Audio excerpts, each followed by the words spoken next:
Kabilang ang veteranang aktres at star for all seasons Vilma Santos Recto sa mga magiging nominado bilang susunod na national artist.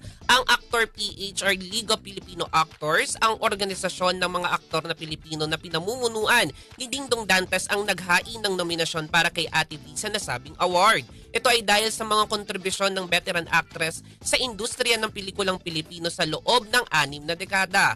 Ayon sa Actor PH, ang patuloy na dedikasyon ni Ate V sa kanyang propesyon at impluwensya sa lipunan ay patunay lamang na karapat-dapat siya para sa nasabing prestigyosong karangalan. Kabilang sa mga iconic roles ni Vilma ay Darna, Jezebel, Sister Stella L. at pagbida niya sa Pahiram ng Isang Umaga at marami pang iba.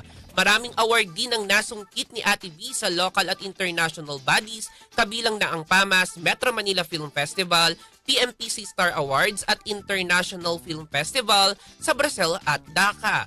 Ilalabas naman ang kompletong listahan ng mga nominado sa National Artist Award bago matapos ang June. At yan ang entertainment news na nag-iisang Diyosa sa balat ng radyo. Ako si Josayan Tatak RMN.